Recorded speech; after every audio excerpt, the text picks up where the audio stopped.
Doctor Iqbal ने कहा था, यूं तो सैयद भी हो, मिर्जा भी हो, अफगान भी हो, तुम सभी कुछ हो, बताओ कि मुसलमान भी हो।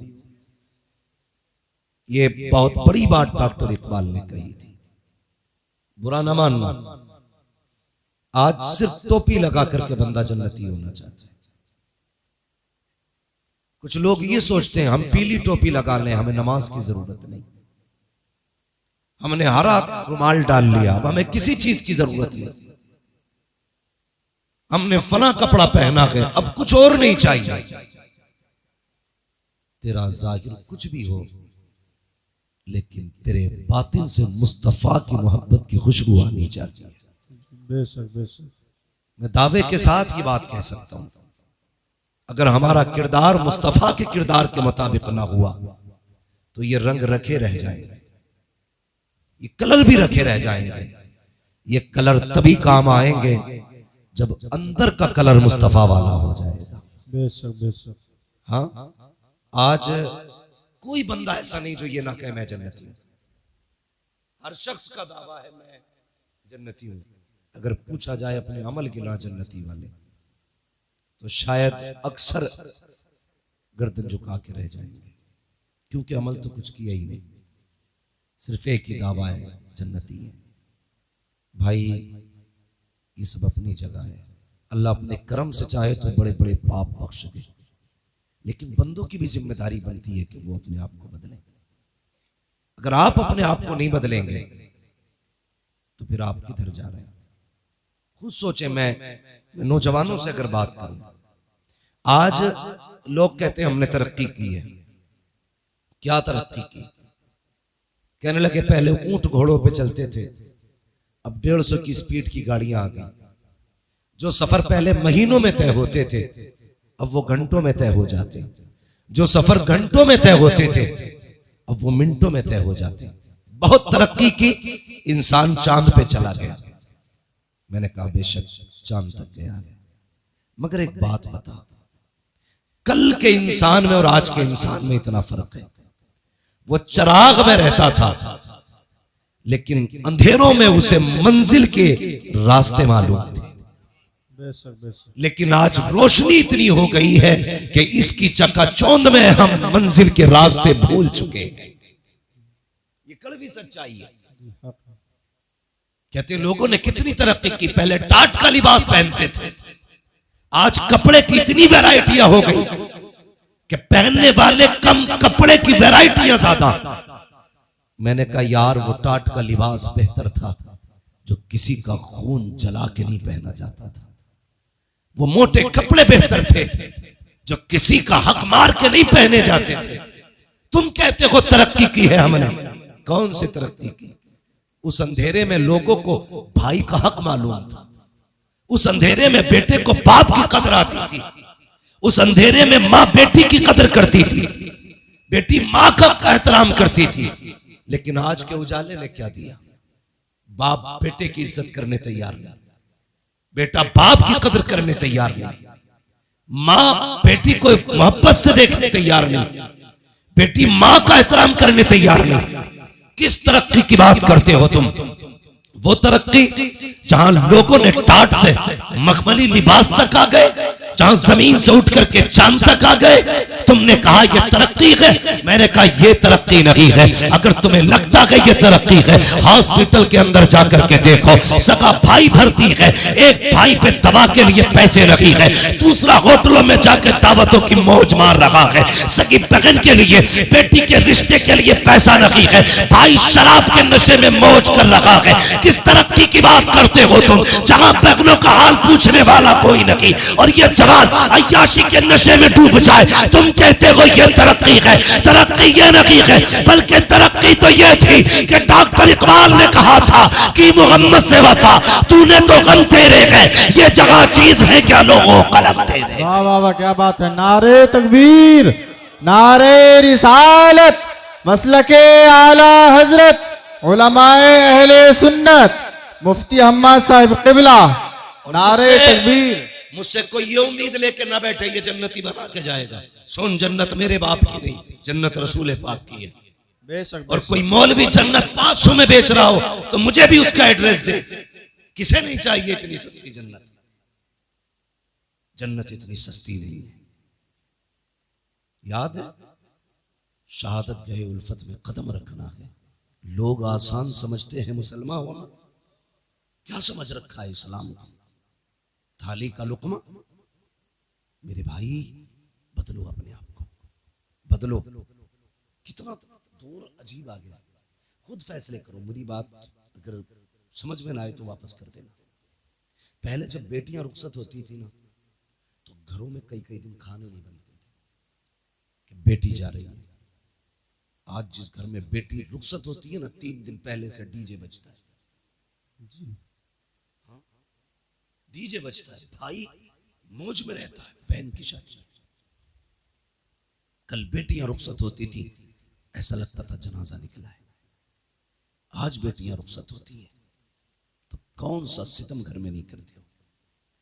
बदलो यार अपने आप को, बदलो, खत्म करो ये तमाशे।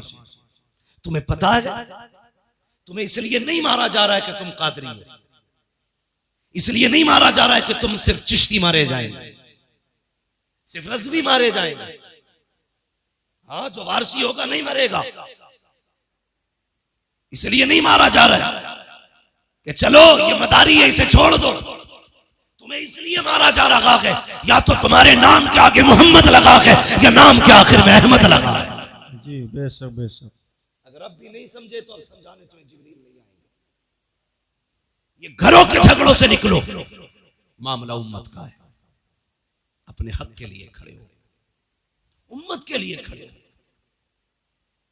हम किस रविश पे जा रहे हैं, कोई फर्क पड़ता है? जिसके जी में आता है ट्रेन में गोली मार दी जाती है जी जी। जो चाहता है रोड पे कूट देता है। दाढ़ी वाला देखा जहां चाहा मार लिया गया। ये उम्मत इतनी लावारिस हो गई कि जो जहां चाहे हाथ उठा दे। हुजूर ने तुम्हें कलमे की रस्सी दी थी, पकड़ी तुमने? हम तो ये सोचते आज इनके घर में आग लगी है, वाह मौलवी का घर चल रहा, मेरा बचा है। कल आकिल के घर को आग लगे, ये आकिल का घर चल रहा है, मेरा बचा है। अगर यही सोच रहे हो तो इंतजार करना, एक दिन ये आग तेरे घर तक भी आएगी। जी बेशक, तुम्हारे घर तक भी आएगी। खुदा के वास्ते मुसलमान हो जाओ, सच्चे पक्के मुसलमान हो जाओ। एक दूसरे के लिए जीना सीखो, एक दूसरे के लिए मरना सीखो। सारे रिश्ते अपनी जगह है, हुजूर की गुलामी का रिश्ता अपनी जगह। बेशक बेशक बेशक। क्यों दिल में दर्द नहीं होता किसी के लिए? मुझे बताया जाए। हर शख्स ये चाहता कि मेरी चौधराहट सलामत रहे, मेरी खसाबी बची रहे। सोम कितना बड़ा चौधरी हो जा, जितना चाहे जमींदार हो जा, जब मरेगा कंगाल हो जाएगा। चौधराहट उसकी सलामत रहेगी जो यहां भी गुलामी का दावा करेगा, वहां भी गुलामी का दावा। बेशक बेशक बेशक, वाह बहुत खूब। हुजूर के गुलाम बन जाओ, हुजूर के गुलाम बन जाओ। कौन सा बवाल नहीं है हमारे समाज में? एक हंगामा महशर हो तो भूलो उसको जी। सैकड़ों बातों का रह रहे के ख्याल आता है जी बेशक बेशक। हमारा मुआशरा मर्द पीरों से पहले से तबाह है।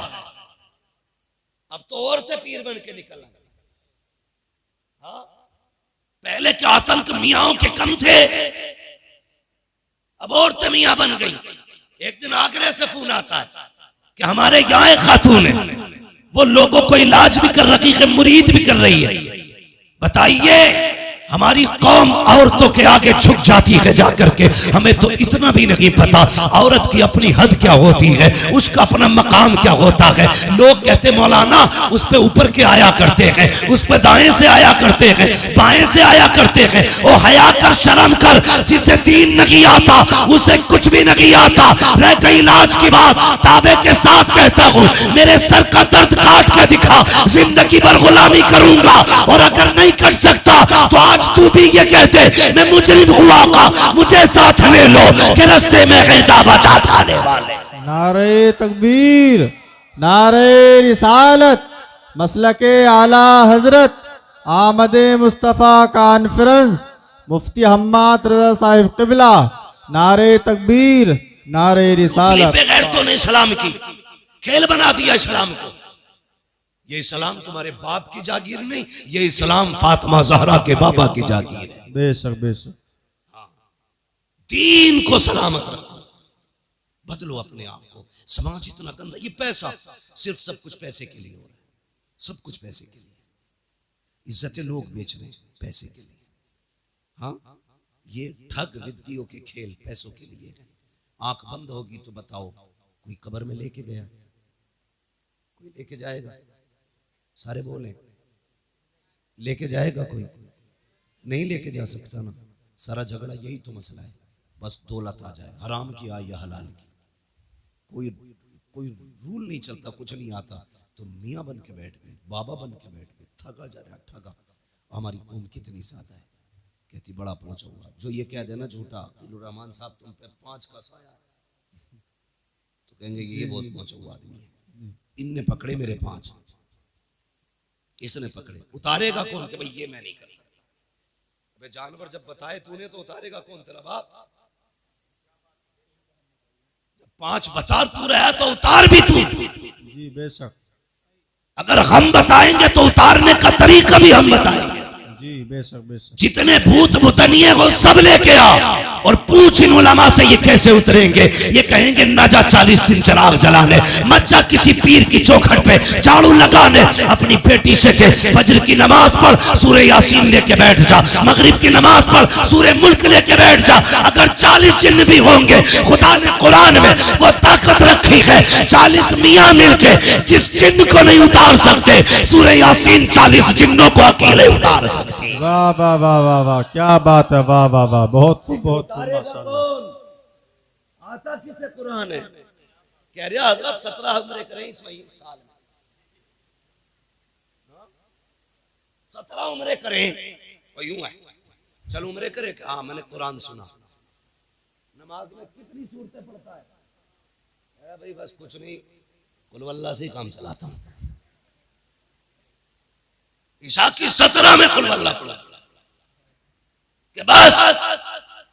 मैंने सोचा है, मैंने कहा यार ये 17 उम्रे करने गया, जब हुजूर के रोजे पे गया था ख्याल नहीं आया अगर हुजूर पूछ लेते यहां तक आया है, कुछ मुझे भी कुरान पढ़ के सुनाते, क्या था तुम्हारे पास? हमारी कौम के 70% लोगों को सही तरीके से कलमा नहीं आता।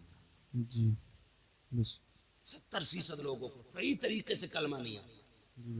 और चौराहे पे खड़े होकर मैं मौलवी यूं हाफिज यूं कारी यूं, नमाज पढ़ के ना निकलता, मस्जिद के गेट पे जाकर लगे अंगूठा इलाज। जी जी बेशक। जिसके पीछे नमाज पढ़ी है